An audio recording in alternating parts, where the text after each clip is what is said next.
Do you feel that tingling up your spine? That is the theme song to Soccer Wise. We are here on a Thursday to talk Major League Soccer, and the man, the myth, the legend is back. Tommy Scoops back in the building for the first time in a week. Senor CBS, Mr. Big Time, Mr. Big TV is alongside us. Tom, you feel good? I feel good. What's going on, boys? I feel great because we have Joe Lowery of Backheeled with us for this episode as well. Joe, I don't have a nickname like Scoops for you. Do you have anything? Jolo. Yeah, Jolo gets tossed around occasionally. Mostly, I'm going to ignore that question. Mostly just say, I felt great, and then you said tingling down your spine, and I started to feel way, way worse. That's just kind of where I'm at so far in the early stages, the first minute of this episode. It's good neuroses to bring to a show like this. It is kind of that's our theme. Like, that's what we do here. And so I'm glad I could get you there as fast as humanly possible. Thanks for that. If you don't, you should go read Backheeled because Joe is fantastic there. It is the best platform to read about Major League Soccer, USL, covering all things national teams as well. Perfect place to recap your weekend with the weekend winners. Joe, I noticed I was not on that list as a weekend winner. Tom wasn't, which made sense. So I just would like to, I would just like to figure out who we should be reaching out to over the course of the weeks to be like, how do we get ourselves in a potential weekend winner, or any of the players or entities around Major League Soccer? Let them know where to slide the envelopes. Yeah, you're conveniently forgetting the losers half of winners and losers, which I don't know if you're trying to pitch yourself in that category. Yeah, Gus, shut up. I do. I do. That's where we're gonna end up. I do like when I listen to every episode. I love the show. You guys are doing great stuff. I do love when one of you's like clearly roasting the other, and then there's no, we're winning and losing as a team. That gets brought up as the retort every single time, and it seems like it is never sincere. I'll work on getting you guys into the column. I'll have my people reach out to your people, etc. That's how we function here. We win and lose as a squad. Yep. There was one or two parentheses that I was going to text you about, which I forgot to, of like, this team got roasted, in parentheses, rotated from midweek squads and champions. It's like, no, Joe, you got to throw all the juice. Come on, we need 110. Yeah, winner. If you're wanting juice. somebody, yeah. First of all, thanks for that flag, Tom. Good call on your part. Second of all, if you're wanting somebody to absolutely destroy RSL for losing to San Jose in an even XG game where they rotated their squad, Backheel's just not for you. Like, I'm just gonna say that right now. It's just probably not for you. And that's why Backheeled is for me, because I don't really want that. What a guy. And I appreciate it, and I love it. Tom, you haven't been with me all week. I swapped in Matt Doyle. It was, it's hard to tell the difference between your basement, your vibe, and Doyle's setup. Like, it's basically one for one. What were your three favorite parts of Tuesday's episode, and what timestamps would you put on those? I'd probably say that, 75 Marlon Fossey jokes. I didn't know sending one text in the group chat in the morning was going to be a referendum on my preparation. So that was nice. The other thing is, Gus, I sent the morning of the show, Tuesday morning, I'm out of the house at 5 a.m. commuting to CBS Studios. Respect. I love it. It's fun. But during the commute, it got a little lonely. And I was like, oh, they're doing Soccer Wise today. I'm sad I can't be there. I sent in several voice notes, just questions they had on the show. None of them. Gus was like, this is good. This is funny. These weren't even as unhinged as I thought. And I said, I could go more unhinged if you want. And then I was listening to the show, and I didn't hear the voice notes. So it's a little disappointed about that. You want to talk about me. Disappointed? It has to be about me. Imagine opening up a voice memo that you're like, oh, this is going to be a call-in bit. I don't get a first time, long time. Yes, I don't get a I'll hang up and... What are you talking about? I don't get a I'll hang up and listen. Right now. No, get out of here. I'm going to... You didn't call me the schmooze. We didn't get ethnic on a Tuesday night. There was no WFAN energy to any of those call-ins. I honestly thought someone had kidnapped you. Goss, man, this is Tom from New Jersey. First time, long time. I just wanted to know, who did you think was the most impressive performance in week one? Okay, I'll hang up and listen. Thanks. Bye. You thought you didn't hear the first time, long time there? Oh man. Second time, long time listener. Another question. I just drove over the George Washington Bridge. So, thinking about great leaders, like George Washington, who led their team very well this weekend. I'll hang up and listen. Get out of here. All right. Oh, bluff has been called. Yeah. Wow. I'm gonna take a fat L on that one and say, Tom, I appreciate you. Thank you for trying to be involved. Next week we will do the Tom phone calls and call-ins for here at SoccerWise. If you have not listened, you can go back and listen to that show with Matt Doyle where we did talk about Major League Soccer quite a bit and what we saw this weekend. We're going to get both of your thoughts on week one, though, coming up later in this episode. And then we're going to start to look forward to week two because the thing about MLS is after it kicks off, it continues to kick all the way until it finishes with MLS Cup. So we've got week two right around the corner. We're going to give you a little preview of that, of sort of the teams we're all intrigued by and what we're going to be watching for.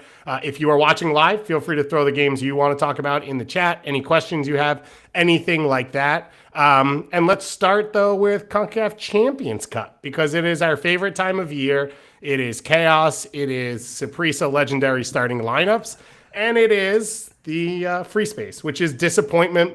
This time it was reserved for Real Salt Lake. RSL getting upset at home by Herediano, 0-0 on the road down in Costa Rica. They come home. They get the opening goal. So they go up 1-0, and then it all proceeds the meltdown over the next 45 minutes.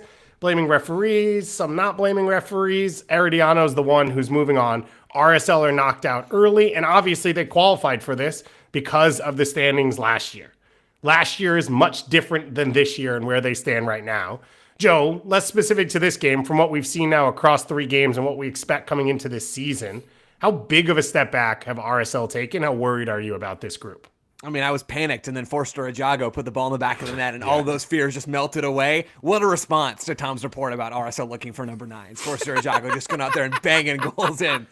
I actually think he's a Patreon subscriber of ours, so he's actually in the Discord with Tom's Ice Cream Shop as the only channel that he follows. Right. So every time Tom tweets about a different number locked 9, in. Yeah, he gets locked in. Absolutely. Willie got it? No. Brian White, absolutely not. Forster Ajago, who I don't think is a bad player, by the way. I think he can be a useful player for this team. But you're talking about where this team was last year, and it has been one transfer window hit sort of after another for RSL. And I liked a lot of their business in the summer, but there was just no way that you could reasonably rebound from moving Andres Gomez to Liga in that window to save your season. And Arsenal didn't save their season. They struggled through the last, third quarter of the year. They struggled in the playoffs, and then they lose even more goal production so far in the winter. And this is the story of the challenge that these teams face trying to rebuild their squads in this window, where RSL wanted to go out there and try to find talent, and you move Arango within the league, and maybe if you want to go and find a striker from abroad in January, it's a little difficult to do that. And I love the idea that RSL are looking around Major League Soccer to maybe find that next number 9. I think there's some really great names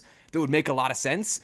But this team is objectively worse at the 9 from where they were for most of last year. They're objectively worse on the wing for where they were for most of last year. And we still haven't seen like a really strong first choice 11 from this group so far because they've been balancing multiple competitions. So I'm still fairly high on RSL's floor at the moment. I don't think maybe that's a bad take after they get bounced by a Costa Rican team whose nickname is El Team, by the way, which rurules. And they get blown out by the San Jose Earthquakes. I know, right? It's like Brazil being the selection or whatever. It's good. I don't know. Maybe that is a hot take. There's just a lot of solid pieces in this team. What they're missing is the guys to actually make them a real threat. Yeah. So on that front, what I will say is, Chicho Arango, that was planned from the beginning of the offseason, and how can I say this? The front office is not in the easiest position, and I think I'll just kind of leave it at that, and I understand the difficulties I think that this window has created for them. On that end, they tried to bring in Elias Manuel from within the league as a bridge. Elias Manuel was viewed as the Anderson Julio replacement. He was always supposed to be a bridge to hopefully a DP9 or another long-term answer, right? So the contingency plan falling apart while the main plan hasn't come together is the confluence of events that leaves them there where they're struggling. They want to bring in a center forward as soon as they can, as soon as they reasonably can. So hopefully this, over March rather than waiting until the end of the primary transfer window on like April 23rd or whatever. But that is absolutely the plan. They called around MLS and, Duncan McGuire is somebody that they love. Orlando, not for sale, not negotiating, not saying a price. Don't call me again. And then again, the other names like Brian White, Taniel Luishe, Willie Agata. Of those players, Willie Agata is the only one that I could, of those 3, that would be reasonably able to be traded because Minnesota ain't trading Tani, and obviously Vancouver ain't trading Brian White. I think Brian White just signed a contract extension like today or yesterday, so that would sort of look like they have no intention of moving him. Well, and they didn't before that. Like I do want to be clear. Right. So, I think I made it clear in my reporting, but just to say again, this is RSL calling other teams rather than like negotiations. Like I'm certain, like I'm not certain. I'm sure the Brian White conversation was very quick and a very quick no thank you, right? Like so. This is Real Salt Lake looking around the league. All right, who can we maybe get? And it's like Jack McGlynn, right? We didn't think that Jack McGlynn was available for trade. You don't know until you ask. The list you say outside of White is the best non-starting center forwards in Major League Soccer, right? It's the same list I think all of us would come up with if we scroll through the depth charts and we're like, okay, who do we think's available? I brought up Logan Farrington on Tuesday. I don't think he's available, but again, it's the same conversation of like, if you trade for Dejan Joveljic, now you have to assume that people can call and ask about who is now your backup center forward. And I think Duncan McGuire is an obvious one because of the amount of money invested in that position and not being a starter.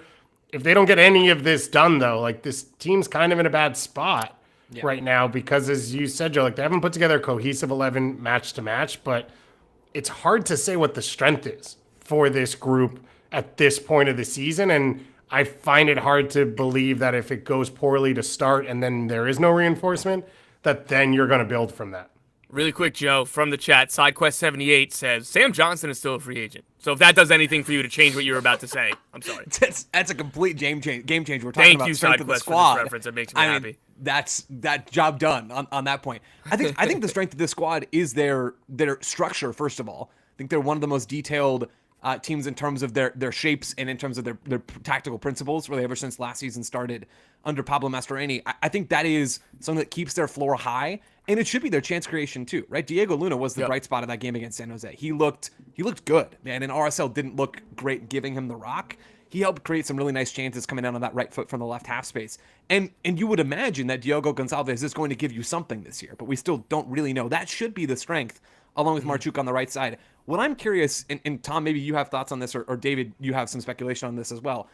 If RSL go out there and find a 9 from within the league, what do they do with that DP spot? Right? I mean, where is the obvious need? They went out and signed Marchuk on the wing. They like him a lot. Like, where do you go with that spot? How do you improve the ceiling of this team? So that's kind of the quandary they're in. If they are stuck and can't bring a DP9 in right now, then they would want to pivot to the domestic market, but then, as you say, there's no obvious spot. The problem is that if you don't do it this window, like I'm strongly worried that Arsenal won't be a playoff team because they will have played at least 24 games by the time the summer transfer window opens. And how much reasonably can a new center forward from outside of the league, again, if they're ready to go and ready to start on day one, maximum 10 games. And that's usually doubtful because deals don't come together that fast and visas don't come together that fast. And players that you're getting from abroad are mostly coming out of season in the summer and they take time to ramp up. So I think that's where the urgency is. And I agree with what the front office is trying to do. And again, I want to say from things I know, it's not the easiest at the moment. So they're doing what they can. But Joe, like that, those three attacking midfielders and Forster Ajago, that should bridge them a few more weeks. Like the season's not going to be over if they don't sign somebody, before April.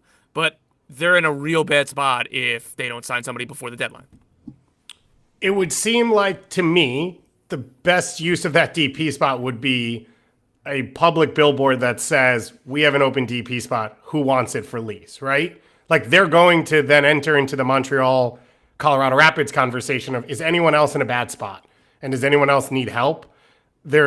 Most teams you hope won't get into that because they've hopefully managed their offseason correctly and can set themselves up. The only one that flashes to me is like, do the Revs decide now that Tomas Chancalay is not going to be a DP for them going forward and they like Ganago and then maybe you can get a move done there where it's like that's quality talent that you don't have to go out and pay the full transfer fee for and all of that. But otherwise, most of the teams are already pretty set. Yeah. I would like to throw Amal Pellegrino into this conversation as well as forwards I would trade for. I don't know that he's a true center forward, but I don't know where he fits on that San Jose team, and they're not going to trade Joseph today, and they probably should have just done that as a swap plus the money for Chicho. What if they could get Chicho? It makes you think. I don't like Chancalay a lot as a player, so I personally wouldn't go down that route, but I think you're 100% on the right track there. You don't like the goal-scoring winger who just likes to shoot from 47 yards out on weird angles? I love that, though. It's hard. No, I don't love that. my galaxy brained idea that maybe isn't so galaxy brained is if you're looking for a spot to improve this team, you go with a DP left winger and you change the possession like rotations a little bit, where right now it's Katranis who pushes forward on that left side and he is the width provider. I think there's a world in which you play somebody else. You probably play Sam Junqua or whatever at left back and he stays home and he's that third center back, and you move Emeka Eneli into the right back spot and you have him pinch into midfield. I don't really think that any of this works, but if you need to find talent somewhere, I think left wing is the spot that could elevate this squad the most. Yeah. And maybe Pablo can figure out another way to get into that structure that he likes, or maybe the structure changes. I don't know. Or the other thing for them would just be, I assume what I'm seeing, Diego Luna's not on this team to kick off 2026. So do you just try and get that work done earlier, whether it's a young DP or U22, but you could try and go a little bigger with a young DP and do what you did with Marchuk last year and like give them some time to develop and fit in. I don't know if Pablo would be a fan of that because I don't know how safe Pablo would feel at the end of this year if the season continues to go the way it has done early. But it is something to look out for. I think that like number 9 search, it feels like, Tom, I assume from the reporting you put together and the article you put out, like that's kind of the one of the biggest conversations left in MLS roster building. Yeah, I mean, that's one of them. Let me just quickly interject to say Pablo Mastroeni, like, if he's in trouble at the end of the season, I think that would be absolutely the wrong decision. Like, I think that he's an excellent manager. So I just wanted to get that there. But yeah. I mean, it would be 18 months of poor performances if the year... I get it's week 1. I'm not trying to do that. That was the... Hashtag overreaction Monday? Is that... Are we going to adopt that from, like, every single podcast or show that talks about the NFL? Where they just they just try to say strong takes that they don't want to say and be held to. But Marshall Falk was just telling me he thinks RSL's rotations in possession when Bodie Hidalgo pinches forward are a little bit off, and he would like for them to play through central midfield more often. So beyond Real Salt Lake center forward, I think that's the most pressing need, just given our conversation on this. But there's the Columbus Crew and their DP number 9 Chase. What I keep being told repeatedly is like, we want to sign the right player, not the Wilfred Nancy, man. Like he's content, right? Like I'd imagine he would have banged the door down of Issa Tall to get somebody in, anybody in, if he really felt that way. He's fine right now with essentially 4 attackers for the 3 spots, and they scored 4 goals against Chicago Fire because they couldn't play out of the back really, but they came off week 1 scoring 4 goals, so good for them. That's a big one. Another one is the trade market. I haven't heard anything new on Hassani Dotson after his trade request. Yeah. So there's been offers, and Minnesota's rebuffed them. Like Colorado came, like they were very interested. I don't know how close they came to signing him, but they ended up signing Josh Atencio. There's a couple other teams that made offers that Minnesota rejected, but the issue there is between Dotson's camp and the front office. So Dotson and Eric Ramsey, totally good. Dotson and his teammates, totally good. So as long as he's there, he's going to keep playing, which I think is the best case scenario for a public trade request, right? That it's, the coach says the front office is the bad guy. Yeah. The player can say, oh, like it's not me, right? Like, so the coach and the player and the teammates can all be like, all right, like we're good here. Let everything else be noise. Julian Gressel would be the other big one on the trade market because he's just not in the plans of Javier Mascherano. Teams have called. He wants to stay on the East Coast. We'll see where that one goes. And the black box that is NYCFC. I expect them to make signings. I just don't have any idea where or when. Joe, do you have a Hassani Dotson team that makes sense to you or that has popped up in your head? That is the best question I've ever been asked. Do I have a Hassani Dotson team that absolutely pops out to me? I guess the answer is no. DC United maybe, but I feel like they've already stacked up in central midfield with Servania and DC would be a talent play, which would be fine, which is like DC probably doesn't have enough talent, and yet it's one of the few positions where they have some depth in Patola and Enau, and you kind of would end up either 3 players who are not true attacking players, which maybe isn't that different from what it is now, or it opens you up to potentially other moves or cover or whatever. He's a Seattle native. I just want to say that. That'd be pretty cool. They got a 1.1 million. But if he wants a new contract at a bigger number, how is the Seattle Sounders where it's not. But it's just a fun thing to say. It's not a... It's one of those, and Julian Gressel, I think, is the same convo. It's not a knock on who they are as a player. It's at the salary requests one has and one currently has, teams can't afford to use them as depth. So the question is, like, where are they going to go and be difference makers or starters? And Colorado was an obvious one for Dotson. That no longer stands. I think Dallas pops up, although they just spent a bunch of money. Dallas signing team Louis, that were maybe? in for him. Dallas were a team that was in for him. He would make a lot of sense for St. Louis for me. Yeah, I agree. Yeah, But I could see him I don't see starting them in matching St. the Louis. contract expectations. And they also just traded Indy Vassilev because they don't have enough minutes to spread around. I know they're slightly different players, but they don't have a ton of minutes to spread around. Okay, I would like to throw out that we did have someone in the chat on Tuesday. We said week 1 top debutants, and they said Rafa Cabrera for RSL, and said even in conceding, thought he looked good even though they conceded 4 goals, which is a tough angle to try and take. So respect to whoever was in the chat who said that, and I'm sorry we weren't able to get there at the time. Let's talk about Messi's magic a little bit more. Did it once again to SKC. Tom, I know you were super sold on this SKC team being a CONCACAF contender this year based off the build and the offseason and all of that. It sort of gets ripped out from under you right at the beginning. And spoilers, Messi, still good at soccer. Yeah, that was an obvious result given, they came in with the lead. Kansas City would be chasing the game. Miami should comfortably handle that tie, and they did. The broadcaster on the Champions Cup was saying it was like Luis Suarez after he scored the goal to make it 3-0 on the day and 4-0 on aggregate. It was like, Kansas City are playing really well, and Miami only have 3 shots, except all 3 shots are goals. So it's tough. It's a tough spot to look at. So yeah, it's straightforward. I think that Miami played well. I don't think that they played like crazy great, but like they played, I thought, very well. It was really solid. That was a professional performance. They did it early too. They were able to get a little bit of rest at the end there for Messi, for Suarez, for a couple other guys. Kansas City at home is a team that they should be beating easily. This is who we're viewing as one of the best teams in the league, if not the best team in the league. That's a win, and they did that. Job well done. Well done to Miami. They will play Cavalier in the next round, Jamaican champions, as well as... Get ready to learn sandals, Jamaica, Lionel Messi. It is... I already got a text from one person being like, are we going to leg 2 for this game? It's competitive. And it's in Jamaica. Leg 2 is exactly. in Jamaica. If they're able to hang on in leg 1, I might have to get a rowboat or something and see if I can get out. They've already sold out. They've already sold out. In Jamaica? Yeah. You think Messi's playing in Jamaica? I don't think we should ruin the ticket sales. I hope so. I hope so as well. It would be absolutely amazing. The other qualifiers we have at this point, Seattle Sounders move on against Antigua. They will face off against Cruz Azul in the next round. FC Cincinnati knocking off Motagua yesterday, so it became 5-2 on aggregate.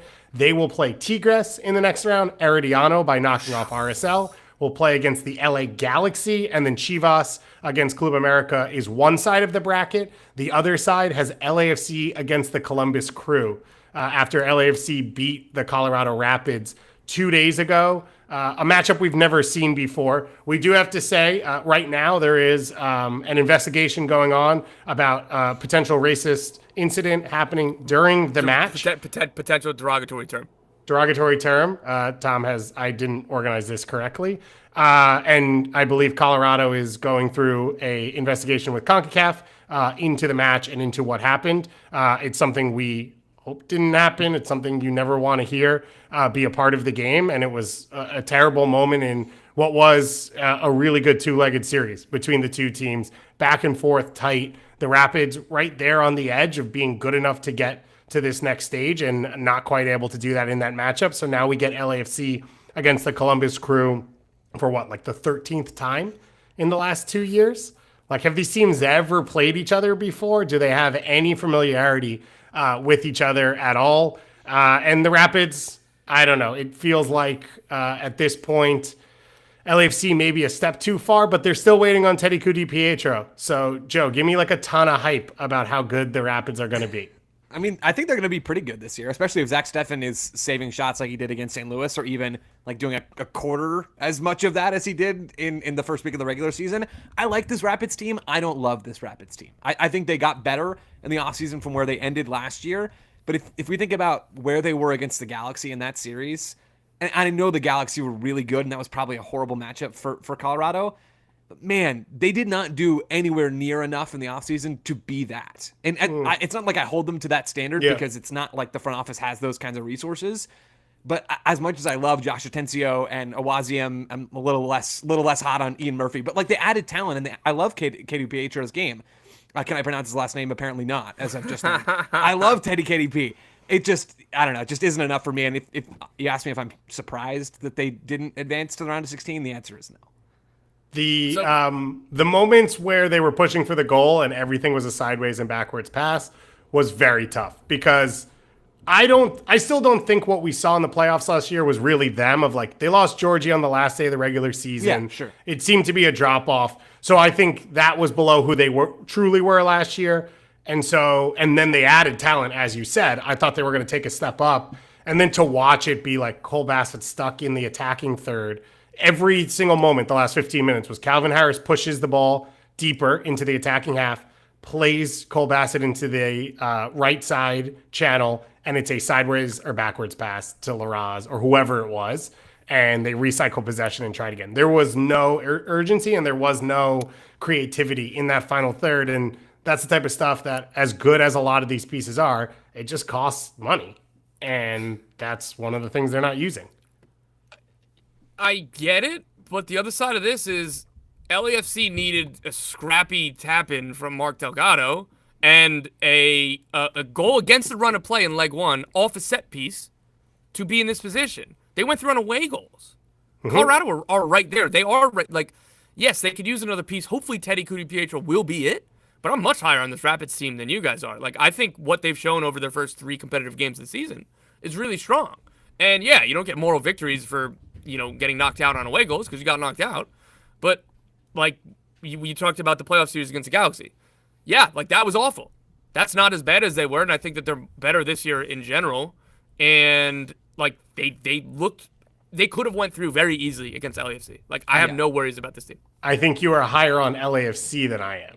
And that is part of the disconnect as well. That's fair, too. Yeah, LAFC scrapped through. That's who LAFC are. That's who they were against Minnesota. And I think they're the 3rd best team in the Western Conference. And so if Colorado's reality is that, then it's okay. It's what they were last year, right? They were 6 seed last year, a 5 seed, 6.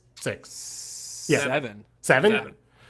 So, okay, they're getting knocked out by a team that I think is... Yeah, 3rd. Yeah, exactly. Thanks for making my point there as well. But if I'm a Rapids fan, like, I'm going to be excited about how it all goes together. I love Josh Atencio in this team, and if they do have the right attacking pieces and Cole Bassett doesn't have to play there, I like the idea of Bassett breaking into the box like he does at his best and being able to change a defense's shape because of his runs and because of his energy. It's just picking that final ball that there still doesn't seem to be that personality in the group. And I don't think Cabral is. I will say for the 500th time, they're one of my 5 Johnny Russell teams. I don't know where Johnny Russell is right now. Like, call me if you want to. Johnny, if you want to come on this show and talk about where you want to play in MLS, we would absolutely love to have you on SoccerWise. So if you're in the live chat now, shoot me a message and we'll connect and we'll talk about all of this. Final piece on CONCACAF Champions Cup. Saprissa rolling out a legendary squad against Vancouver in the first leg. They will play the second leg later tonight, so we don't have coverage of that for you. We will, of course, talk about it coming up next week. Vancouver's got a big game again this weekend as well, which we're going to talk about in a moment. But Kendall Waston at the center forward position, it's what dreams are made of. What? Center forward? Oh, you didn't know? Kendall Waston is one of the top center forwards in CONCACAF. Walker Zimmerman's being called the next Kendall Waston. He has been. David Guzman in midfield, who looked more like me than you'd like for a professional soccer player out there. And a few other legends in this group. It was... Fidel Escobar at center back, former Red Bull. And it was a great Saprissa side. One day I got to make it down to the Purple Monster as well. Let's dig into a little MLS Week 1. Tom, you have not been here, as was noted, for 15 minutes to open the show. So we're going to do this once again. We haven't gotten your thoughts. What has been sort of rolling around the old noodle coming out of Week 1 of Major League Soccer? Yeah, I'll just start with some of the biggest points that I took away is the teams that spent big money got immediate dividends. Emmanuel Latsala and Kevin Denke look incredible. Kevin Denke, we have more data points because he's played 3 competitive games. He scored in all 3. He looks like an absolute monster, man. Like, the timing of his runs, in addition to just all of the physicals that jump off the screen, money well spent at the moment. Like, that is exactly what you want in that profile and everything else. He was really great. So was Emmanuel Latsala, man. That win for Atlanta, they needed both those goals from him. They needed everything that they got from him. I'm worried about them defensively. They have plenty of time to figure it out, but that team's going to be fun as hell right now with being open at the back. Emmanuel Lattelat, Miguel Marone, who didn't show his best, Alexi Miranchuk. Those are kind of the two big ones that I took away. I was expecting to see Philadelphia in that 4-2-2. They scored on all 4 shots, as you guys covered on this show on Tuesday. So trying to figure out, is this entirely repeatable? Like, I think my favorite part about week 1 is we're all trying to figure it out. And okay, what's a data point and what's a red herring? And there's going to be a result this weekend that we look back at probably even in like a month and be like, well, that was funny. How did that happen? Like, why did this team hang around? Like, somebody either good or bad. So it's interesting to try to figure out which is which. It's like, what was it last year? Portland beat Colorado on opening day, right? It was 4-1. Like 5-0 or whatever it was. It was 4-0 after like 40 minutes. And I think a lot of people who didn't watch Colorado for a while after that, because they saw the game, was like, I've seen what I need to see. They stink. Move on to something else. But in reality, it was just a really bad game, and they were a good team last year. So there's optimism maybe for Portland to try to talk yourself into that. Like, that was really bad against Vancouver again. But those are kind of the takeaways. And then lastly, which is San Diego. Like, that was the story of the weekend, man. New team debuts, it's always going to be. They looked really cohesive. Talking to Mikey Vars, talking to Tyler Heaps in Coachella, Joe, I know that you did as well. What Tyler Heaps kept saying, he's like, dude, like, this was 2 weeks before the season opener.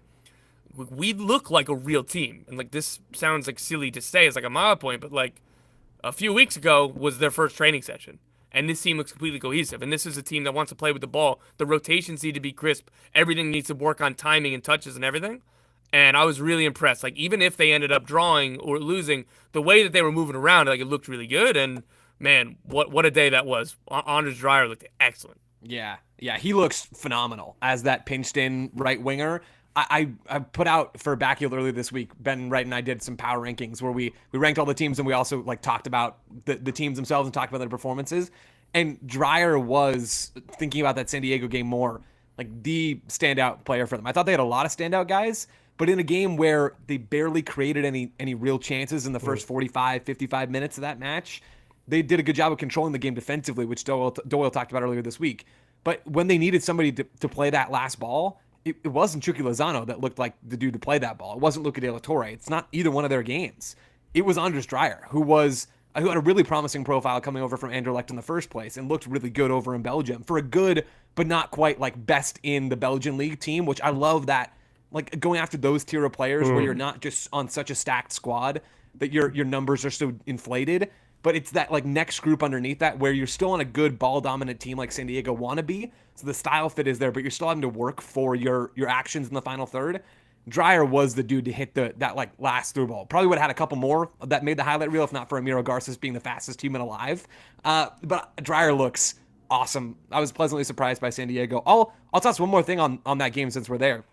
There's been a lot of San Diego chat, justifiably so, because it's an interesting talking point. They're a really fun team. I think they're going to be an engaging watch basically all season long. It did stand out to me just how scrambled the Galaxy were. Yep. In that match, there's a sequence, I clipped this one too. There's a sequence, I think it's in like the 8th minute, something like that, where it's Edwin Cerrillo on the ball, kind of on the left side of that defensive midfield pairing. And Gabriel Peck's making a run in behind. He doesn't get the ball. He's angry, throws up his hands. Lucas Sanabria, the new U22 initiative, number 8, is on the other side of midfield. He tries to make a run between the lines, but then Marco Royce makes that exact same little run from his advanced position. And so Sanabria starts backpedaling, and Cerrillo's like waving his arms around like the conductor of a middle school orchestra. It's bad. It was really bad. I trust Greg Vanney. I trust the talent in this team to still be really good. Not just like when Joseph Paintsel comes back or when Ricky Puig comes back. Before then, frankly, and there's a pretty soft schedule, I think, coming up for the Galaxy, if memory serves. I think they're going to be fine, but there's more to do to make this team look fine than I maybe thought there was. I don't think it's a huge time horizon to fix some of those things, but the Galaxy being super, super mediocre was not quite on my week 1 bingo card. Galaxy entering CONCACAF, so that will add to it. They go to Vancouver. They host St. Louis. They go to Portland. They go to Minnesota, and then they host Orlando. That's March for them. Not the easiest run. Yeah, it's not. I think I was thinking of somebody else, but that's not like it's not brutal. It's not brutal, and I think it's fair to have high expectations. I think to me, it looked like everything fell in at the same time of like, oh, all of a sudden the recognition that Ricky's not there, and this maestro and this conductor, along with new players playing in key areas like Sanabria centrally. And on top of that, the Galaxy are hard to play against, but they are not unpredictable. And I actually don't think it was the worst matchup for San Diego in week one to be able to build your philosophy and your idea into how you think the 90 minutes will play out. Where a lot of other teams, okay, this is what the first 20 minutes look like. We have our script, but they're going to shift. And you saw it for Chicago against Columbus, right? Now Moreira changes the positioning. He's picking up, and Chicago hasn't built in the next few layers yet because they don't have enough time to get to, okay, how do we solve this on the fly? How do we change our shape? And the Galaxy are probably not one of the teams, especially without Ricky, that they're there, and Payne still as well. And so it felt like not the worst matchup for San Diego on top of how bad the LA Galaxy looked. And in saying all of that, like, it really was a 1-0 game in the 90th minute. Yeah. Shout out to San Diego.football, by the way, who are on our preseason preview. They are in the chat, and they are at training right now for San Diego. And they will have audio from Mikey Varias, Chucky, Dreyer, Lucas De La Torre, and Tomas Angel at the end of this. So you can go over there after this if you want to hear more about San Diego. Joe, any other big thoughts you want to hit on before we get into week two? I guess a couple things that I'll smush into one big thought just as I scan through the list of games. Sporting Kansas City, I know we talked about them briefly already. I thought Manu Garcia looked really fun. Tom, I know you've tweeted about him a little bit as well. He just brings energy to this SKC midfield, and they really, really needed that. There's a moment against Austin, and SKC lose that game to Austin, where he just absolutely destroys Ilie with a touch, and then I think passes the ball around Danny Pereira and meets the ball on the other side. Which is two things. It's one, this Manu Garcia guy's pretty good, and also maybe a double pivot of Danny Pereira and Ilie Sanchez isn't the most defensively solid thing in the world, because it was a 4-4-2 for Austin, which I didn't expect in that game. And the other take, another team that we've talked about super briefly, is Columbus. And I had a little prediction for Backfield last year where I wrote after the Crew were eliminated that, you know, maybe losing Cucho wouldn't be as big of a blow as losing Wilfred Nancy.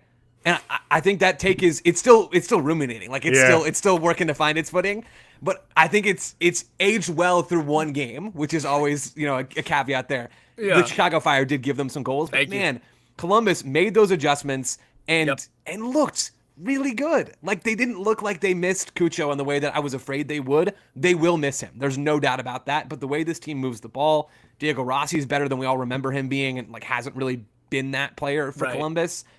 There was a lot to focus on for Chicago in that game, but Columbus, for the last 60 minutes, looked a whole lot like the Columbus Crew team that we've come to know and love in this league. I did like, Tom, when you said, well, the two big holes are number 9 for Columbus and RSL. It's like RSL scored 1 goal across 3 games, and this team scored 4 goals in one. They should try playing Chicago, is what RSL should try to do. Yeah, I don't know how much it would help, because I assume if we threw San Jose last week out there against this Columbus team, it would look a little different as well, going both ways. But I agree with you on Columbus. I will say this, and I think I heard someone else say this. I vividly remember watching the first Nancy Columbus game at Philly, and Columbus opened up and played Nancy ball, and they got crushed in the end. And I walked away from it being like, they have it though. Like, Philly are at the peak right now. They are a cohesive unit that knows exactly who they are. That felt a lot like this Chicago game for me, of like, there are a million ideas here. A lot of the pieces will fit into it. They are just going up against a really tough week one, grading scale here of like a Columbus team that's coming off multiple finals in the last 2 years and trophies and all of that, even losing Cucho. And so for Chicago, I don't have a ton of worries there. And I have a ton of excitement, actually. As long as, Sergio Orgel, it figures out, like, when there's pressure, it's probably a time to pick up the momentum a little and be a little bit more focused and take it a little bit more seriously, which takes us into our week 2. Reminder, at the end of every weekend, go to Backfield. You get your weekend winners. You get your weekend losers. Joe has it all broken down for you. I know for all of us, my first moment, I said this to Doyle on Tuesday, at 7:35 was like, uh-oh, every game's happening at the exact same time.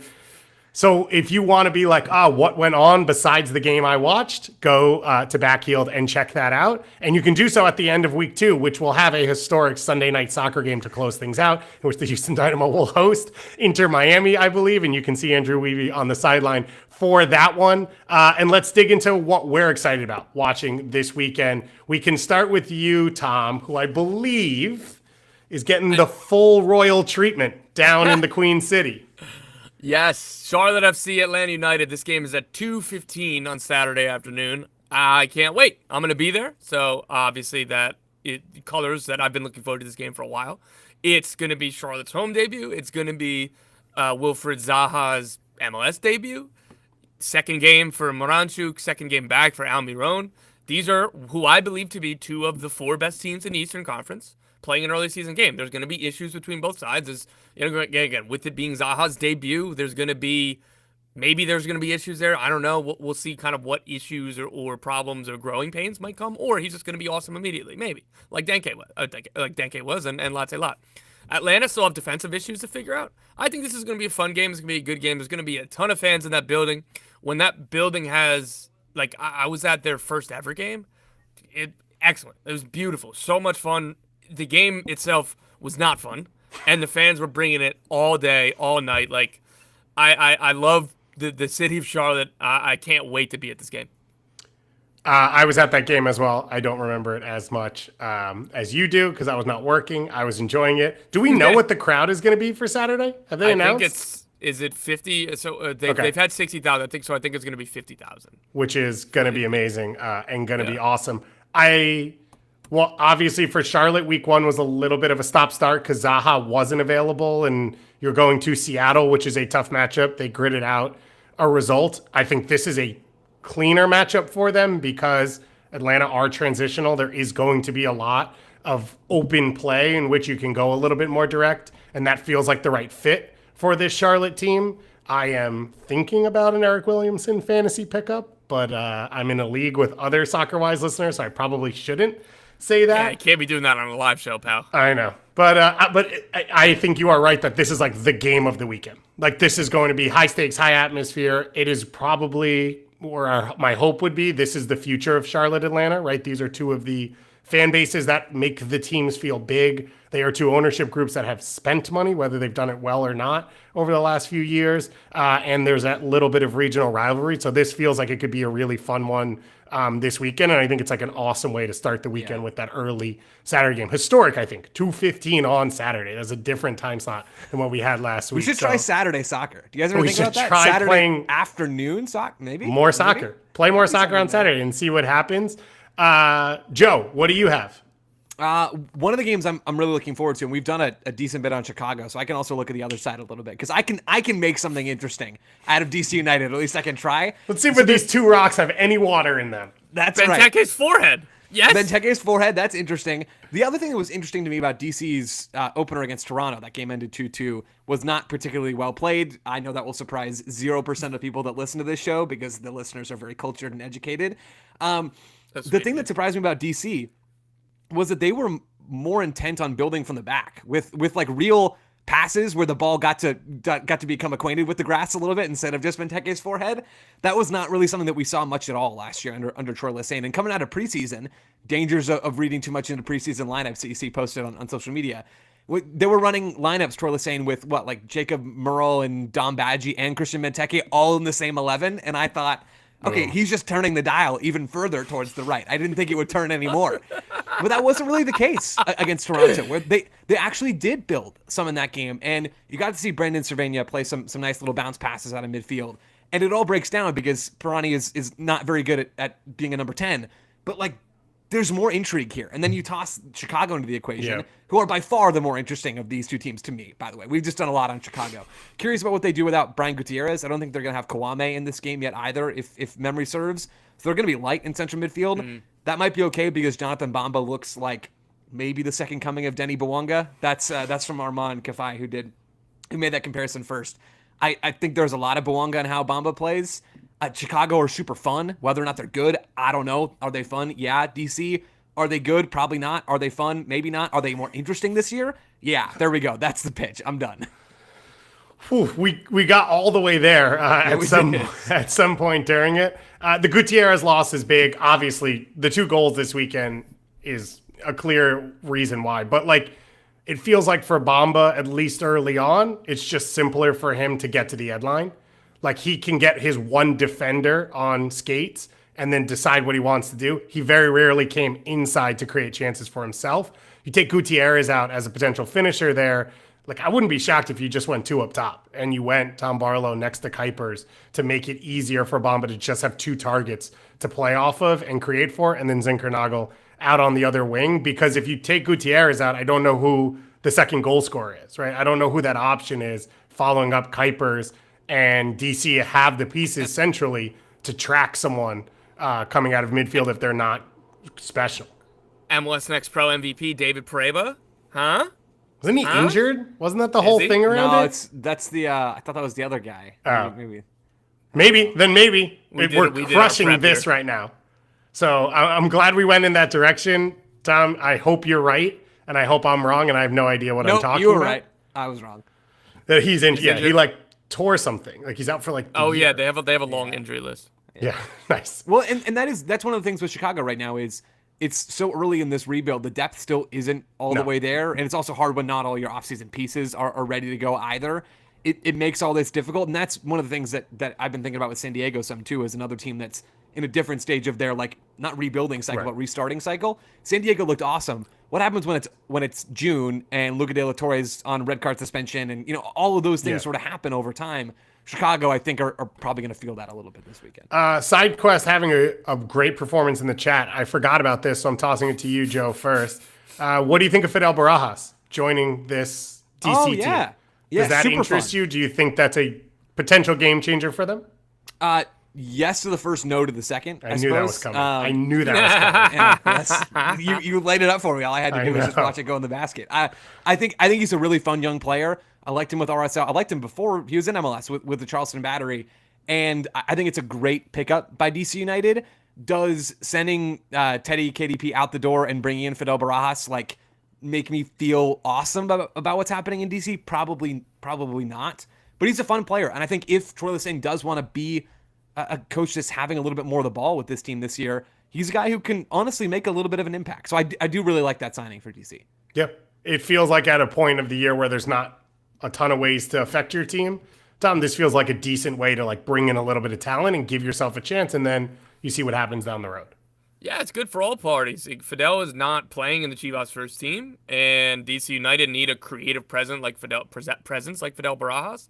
So if he gets playing time and they get a little creativity, they have the option to extend the loan. There isn't a hard and fast purchase option in the deal, I don't believe, but what I was told via sources was the understanding is if everybody's happy, we can find a deal here. So that's getting ahead of ourselves. Let's start with right now, getting Fidel Barajas more minutes. He's an extremely talented young player, and he's a little bit different than what DC has in their attacking ranks. I'm going to go to my first big game of the weekend that I'm excited about, and of course, it's Minnesota against Montreal. Like, if there was a game that was created for me, it's Minnesota against Montreal. I love Kelvin Yeboah. Nothing about what I saw on Saturday makes me feel worse or different about this Minnesota team. I'm excited to see them play at home. I'm excited to see them play against a team that has worse defensive structure than LAFC. I think what I was hearing and hoping is that Robin Ludd was feeling under the weather, and that was why he wasn't in the starting team. That would be a huge addition for this group because I thought Yeboah was a little bit too disconnected and then has to drop in deeper to start to create chances. But I find this Minnesota team fun to watch. Like, I think they play the game up-tempo. Carlos Harvey at right center back is like one of my favorite things that's going on in Major League Soccer right now. And so they're enjoyable to watch. And then Montreal are not going to kill the game, right? Clearly, they're going to open up. They're going to let teams play. They're going to try and play. It shifted at halftime for them when they went even younger. And more of the pieces that I want to see play came on the field, like a Bryce Duke in place of Fabian Herbers. Saliba was awesome, making runs out of midfield as Prince went wide to create chances for this team. And I have Caden Clark on like all of my things.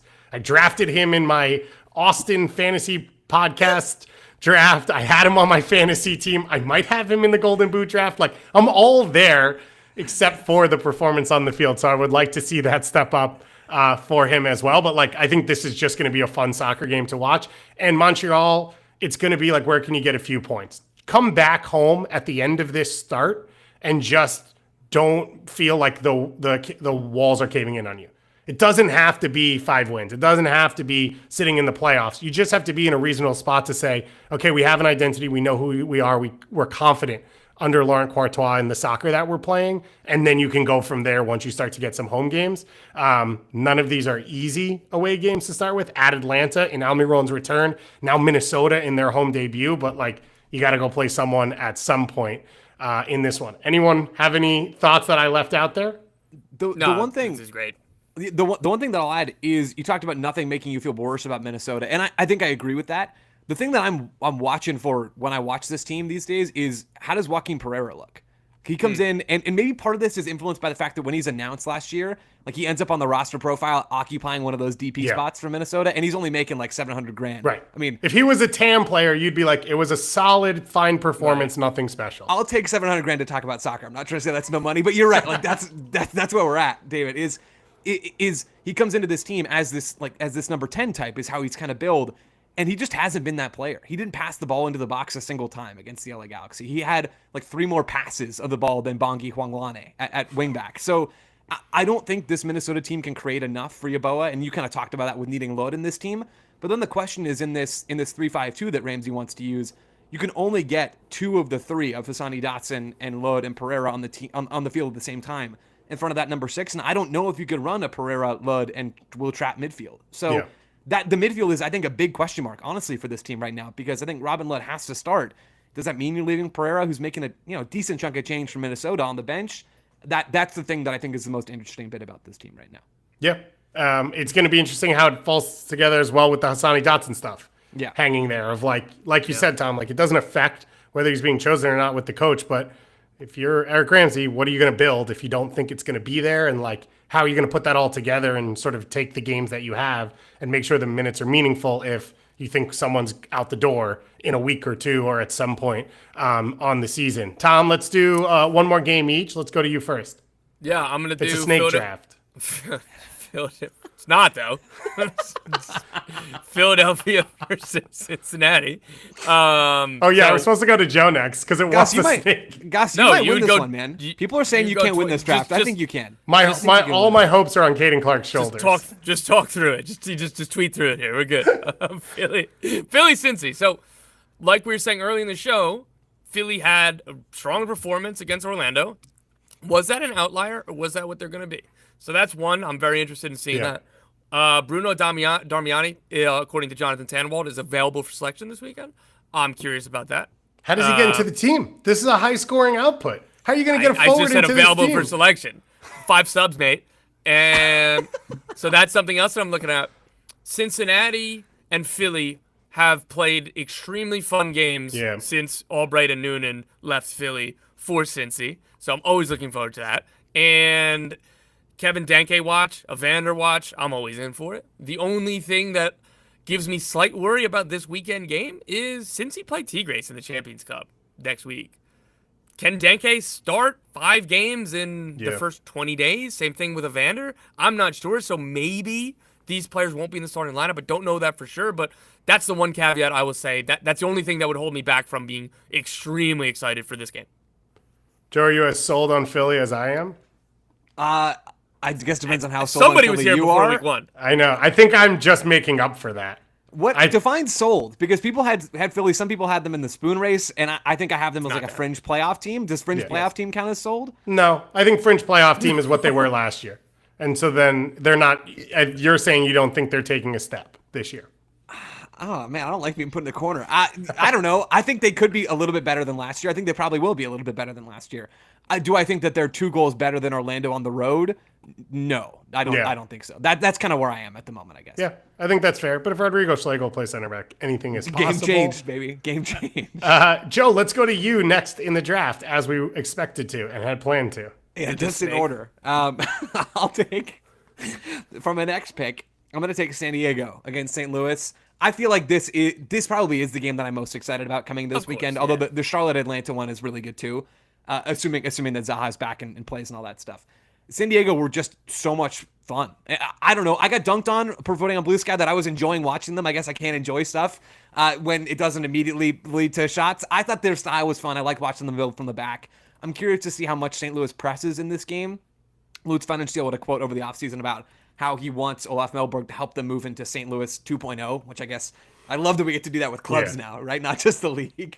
We get to do it with everybody. And it only takes a year and a half to get to 2.0 Right. from 1.0. Well, the teams accelerate faster than the league, David. Got it. I mean, it's only natural. Of course. I want to see how much they press. They didn't press a ton against Colorado, but Colorado also aren't really like a pressable team because they don't care about letting you do that stuff. So I'm curious to see what the line of confrontation looks like, and also some of the on-ball play. Because the other thing that Lutz said within that 2.0 sort of style is that they want to be a bit better on the ball, and they didn't take a ton of care of the ball against Colorado in that game where they created a lot of chances. But I think only one other team in MLS played more long balls than they did in week one. So it was a lot of direct play into the two strikers that Marcel Hartel was playing underneath. I just want to see more of St. Louis. Like, we don't really know exactly what this team looks like in 2025. And getting to see them play at Snapdragon, the world's field, where every single sport and every single team on the planet plays at Snapdragon at least 3 times a year. I'm excited to see that game. I think it's going to be a fun atmosphere. And I think San Diego are going to make their games fun more often than not. What are you expecting from them this weekend, Joe? From San Diego? Yeah. A win? Probably. I don't know. Maybe I'm drinking too much of the Kool-Aid right now. I thought that they looked good enough to be a real, as you said, I think from Heaps, like a real team. Like a real dangerous team. Real boy. The thing, wow, I wasn't prepared for that. The thing that I am maybe most curious about for San Diego is like what Mikey Varas does with the final third play. Was that we don't have any chance creators in this roster? Totally possible. Was that we're afraid of the Galaxy attacking us on the break, so we're going to be conservative on purpose with our off-ball movement and our positioning in possession, and we're going to be risk-averse in that part of the field? Maybe. I don't really know. So I expect San Diego to be very much in this game. I think they should be favored in this game, and I wouldn't be surprised at all if they start the season with 6 points. Yeah, I think that's fair. You go into for the most part, teams and atmospheres like this and moments like this, there's that little extra 5% that elevates them. And we saw sound St. so Louis. excited about it, Dave. Yeah, I know. Because it feels like such a cliche thing to say. And then you go back through it all and you're like, yep, one on their home debut. Like, even for teams that I think are less of real soccer teams than San Diego and have less of an identity established out the gate, they still do that. I will say, though, I don't know that St. Louis is the perfect matchup for all of that. And I was happy to see Simon Betcher and João Klaus out there. One, because I drafted Klaus in the Golden Boot draft, being like, I don't even know if he's going to start at the last second. And two, because I would like to see the two of them play together. Like, I thought the few flashes of it last year we saw, I thought fit for João Klaus. Like, I think he's unorthodox, but he's a high-level soccer player. And I would like to see him have chances to both, drop in, create a little more, and set up Betcher, and then also be a finisher on the end of things. But there's a numbers game in that midfield area, and I don't know if there's enough spots there for him to get starts. I don't necessarily disagree. I just feel stronger that Teutschert, Hartel, and a center forward is the best attacking trio that this team has. Yep.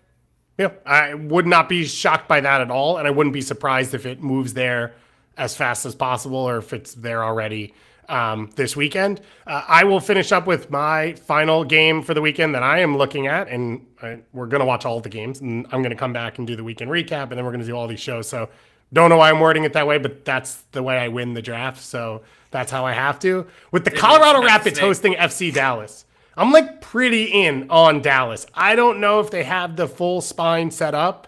And I learned nothing from the Houston game. It was a game on the road in a hurricane that was bad. But I think Petar Musa is elite. I saw that at least of he took his chance. He showed his quality. I think the runners around him and Lucho make sense, whether it's Anderson Julio or Leo Chu or Kuminga.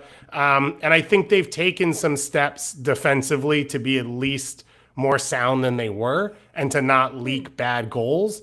I don't know how it all fits cohesively. Going to Colorado at altitude is probably not the best way, but I think it'll be cleaner at least than what they experienced in Houston. And I'm going to keep watching this team these first few weeks. I would love to see Hassani Dotson end up there.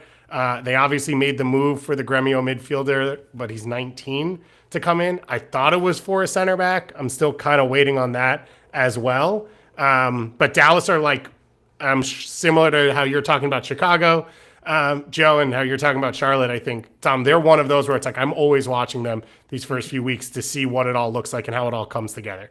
Any other thoughts from anyone? Yeah, I think this Dallas team is going to be very fun. I have a ton of intrigue around them as well. Again, Lucho Acosta, Payne Musa, sign me up. I don't need any more details. I'm in. So this game against Colorado, I think, will be a better test for them than the Houston game. Like you said, like not entirely sure exactly what data points to take out because Houston are a team in transition. The weather, Lucho Acosta trained a handful of times before the first game. All of that, right? The nature of both of the goals by Dallas. The way that Houston kind of dominated the ball, but that's what you expected.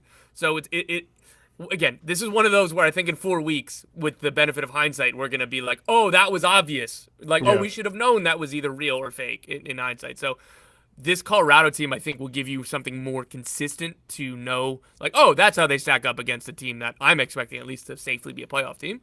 Again, whether or not you guys agree, but I think that Colorado are a more formed team, and you have less questions about them. They're a better control in this game to be like, okay, now I have a better sense of Dallas because I know what Colorado are. Gus, can I slightly derail us for my own selfish gain and hopefully that of the Always. listeners as well? All right, cool. I'm gonna take the Colorado Dallas one to go back to Dallas Houston, and I'm gonna ask a question about Houston because I want to make sure that we got it in on. Were we today's ever show. on the rails? Is kind of Yeah. what I wanna That's say. a great question. When you went falsetto, Tom, I think that's when it really sent us all the way. It could have been in my DC thing. Honestly, it's hard to say. For Houston, the roster profiles came out today, and Artur's listed as that's like second DP behind Counting. Ponce, and he's not going to be the DP for this team. My question is sort of similar with RSL. If we're talking about transfer dominoes to fall, RSL a team to watch, Columbus a team to watch, some trades within the league. Houston talked about that DP10. They haven't signed a DP10, and they just lost their best center back. Are they going to add those two pieces in this window? Is that their goal? Is that going to come later? What do you think the Dynamo are right now? I don't know if it's going to come this window now. I don't know. Wow. I think that I'm choosing to read into the Nico Ladera. I was going to say the same. This Okay. is the bridge, and it's about to be March.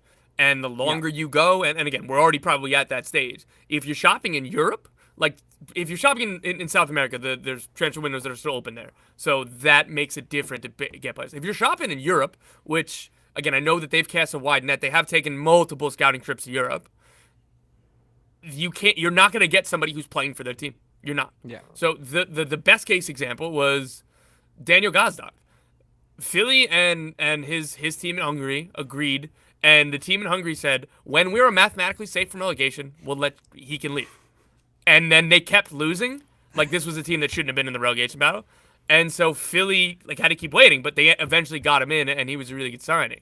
So then the other side of it is Cincinnati last year, they Shakhtar's probably in a one of one in difficulties to deal with.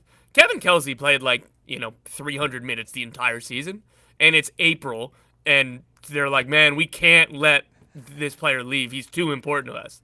Since he's he didn't come off the bench the last 3 games. What are you talking about? It's like, well, if 3 players get hurt between now and our next training session, We've he got will 12 be minutes this important. month booked for Kevin Kelsey, all right? We So, need to make sure he sees the field. I'm imagining Houston are running into that right now in negotiation. So with Ladero in, they know that they'll be fine right now. It's not plan A, but they'll be fine until the summer. And the hope is Ezequiel Ponce gives you more, because this time last year we had similar questions. Hector Herrera was injured. A couple other things were going on. Sebas Ferreira was still at the team. Then he got injured. And then they didn't have a center forward. They were looking for a DP forward. And they did enough. They were good. They did enough to hang on. They need to do that again this year. And I think that they're in a little bit of a worse spot. Yeah. I say that because of Mikhail leaving. I think that they were fine in the midfield. I think that you could get by without a DP10 right now with the creativity.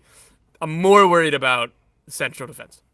The other hit on the creativity side, and I agree with you, Tom, that was when Lodero happened, I was like, okay, if you were going to build this is plan B, short term, how do we cover ourselves, blah, blah, blah, it was try and get Nico Lodero to come onto the team, and Jack McGlynn, because I do think Jack McGlynn takes different possession responsibilities away from a 10 and is a different style of player than Ache Ache, in which he's doing some of that creativity for you. But it's those 2 young wingers that just still aren't available, where you roll out for this game and it's Kowalczyk and Aliu, and there's just not enough. You are still in the reality of fullback to fullback to fullback to fullback and having 5 runners crash to try and create chances, because you have to overload stuff because you don't have enough individual quality to break things apart. And that's not going to be the case against every team. There's a reason they'll be in the playoff race, because They play in a style that is different, and for teams that aren't prepared and don't adjust and aren't ready for it, like they're still going to create chances and be dangerous. And like I'm still going to enjoy watching them. But I think if you don't have that pop from the wings, and you have lost Coco Carrasquilla, and you have lost Ache, then I think you're in a really tough spot. And I don't know what the like pathway is out for Houston. I think the upsetting part, and we've talked about this a little bit, is like they are now on a list of teams that have come up against the line, and rather than invest to jump over the line, they have slowly eked their way back down to like rebuild the group. This is the same conversation we were having about Philly. Philly was 5 years of it, but like they were Western Conference finalists, and they come out of that, and now 2 years later, you're missing the two best players from that team, and you haven't fully replaced them as the season starts, which I think for Houston fans should be frustrating. And I know it has been for the ones who have reached out to us and been talking to us about it so far. Any other teams that you want to find 5 connections to get to, Joe? No, I think I did my 5 connections already. Thank you. I was going to do Snapdragon to SheBelieves Cup because we didn't talk about it. Me and Jordan talked about the camp so far yesterday for a long time, so you can go listen to that. We also touched on the Portland Thorns, big injury concerns in San Diego as well. But Japan taking the SheBelieves Cup. I'm not shocked because this Japanese team's unbelievable, and I would sign up to watch them any day of the week. And there are threats in our Discord to just create a Japan women's national team channel so that we can just talk about that team and not have to pretend we're talking about it in the context of the U.S. women's national team because they're so good. But it wasn't shocking to see it. I still stand by my U.S. could challenge for a World Cup with a second team right now, but probably shouldn't go up against Japan in one of those finals. Any other, Joe, you want to hit me with a SheBelieves Cup thought before we're gone? I mean, I think you have the correct take. Japan are awesome, and Kat Macario rules, and the U.S. is going to be just fine. I guess you didn't say that part, but they will be just fine. One other game I'm curious about is the Portland-Austin game. Oh, is that in the SheBelieves Cup too? It's in they're playing at Snapdragon, if you didn't hear. Yeah. I thought DaCosta looked really good for Portland in the second half. I mean, the game was over. Like that, it was a waste. But Tom, do you want to despair? I'm sorry. No, please. Kamal Miller. I look at him on a depth chart. I look at him on the field. I look at him with Canada, and I'm like, that's a really good play. That's somebody who could be a really good defender. And then every single time I've watched him with Portland, it's been. But then what are we talking about? Like, what's the issue there? Because it feels like it's probably not 100% on the player if that's the situation. Whose fault was the red card? I don't disagree with you, but what I'm saying is, if he has played in structured teams and Copa Americas and high levels, Francisco Calvo is my counter. Do not Francisco Calvo Kamal Miller right now. Don't do it. He's in Francisco Calvo territory. Yeah, okay, I'm going to name 19 coaches that Phil Neville's in their territory right now, and that this Portland structure is in as well. If I'm going to break the tie, I'm going Team Tom on this. I feel like Kamal Miller, the idea is consistently better than Kamal Miller, the reality. It's not just when you watch Portland, Tom. I think it's basically when Portland plays soccer, period. But I thought DaCosta was really fun in that second half to stop this fight. You know, I can't see you guys fighting. It's not good for me. And I think we could see some of Mirto Izuni in this game for Austin. I don't know how much. I don't know if it'll be from the start or not. But he just basically wasn't fully match fit, it sounded like, coming into the last game for Austin. So just seeing new DPs. We talked about Zaha maybe debuting. There'll be a first start probably in this for DaCosta. Portland still won't be at full strength because Rodriguez and Santi Moreno won't be in the lineup. So a lot of questions for them. But I'm hoping to see more talent on the field. And for getting to see the new fun, shiny stuff, I think that Portland-Austin game will give us something. I will say, look, man, the dumbest thing ever to say in week 2 of MLS to talk about pressure and stuff, right? It's a long season.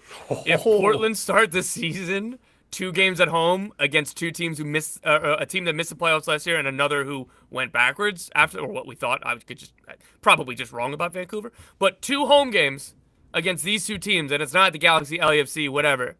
If they come away with 0 points, be a lot of pressure moving forward on this team. As usual, high stakes week 2 Major League Soccer regular season games.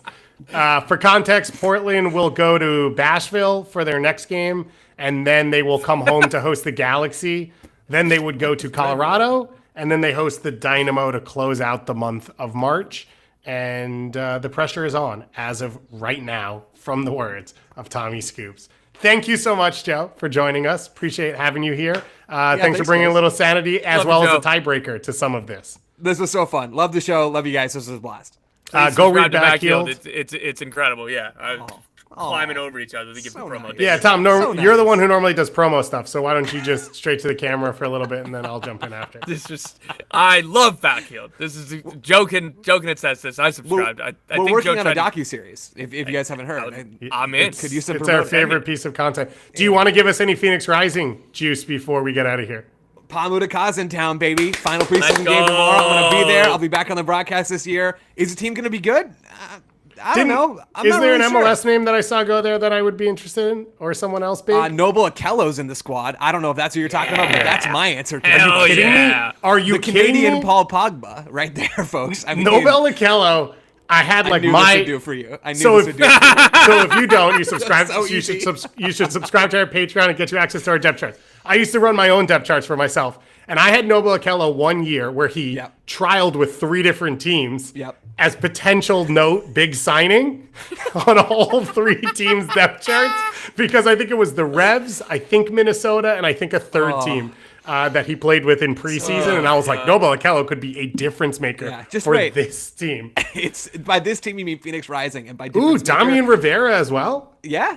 Colin Smith. If that name does anything for you, nope, guess not. We're No, too not deep in as the much. weeds. Yeah, okay. Yeah. I'm done. That's all. USL season coming up. We're going to get a little preview action going for you here. You should go to Backfield, though. I say it every show. John Morrissey does an unbelievable job covering USL. It is one of the best pieces of content and coverage across soccer anywhere, but especially in North America. And I absolutely love it. We have our NWSL coverage here that we are doing. Backfield is doing some as well, and U.S. Women's National Team and U.S. Men's National Team as we head into, I don't know, Gold Cup and everything else that's going on. Tom, you can see every morning on CBS Golazo. Tom, what's your what should we look forward to? So tomorrow, Friday morning, I'm gonna have we're gonna have a big MLS segment. I'll be looking at the weekend as well. More stuff like this. You get to see me on the TV talking MLS, so please check it out. And then I'm back in all of next week. I don't know exactly in what capacity, but I'll be on the show somewhere all week next week. That is what we are looking forward to. We are excited. Tom, what jersey are you wearing tomorrow? Is it Yeah, no tune in to spoilers? find out. Tune in to find Tune out. in and find out, guy's a and we'll pro. be back here, of course, at SoccerWise with all of your MLS, NWSL coverage, and everything else in between. NWSL season preview coming next week. We'll have our weekend recap coming out of the MLS weekend once again, and then we are in and flying on 2 leagues, national teams, and everything else in between. So thank you all for listening.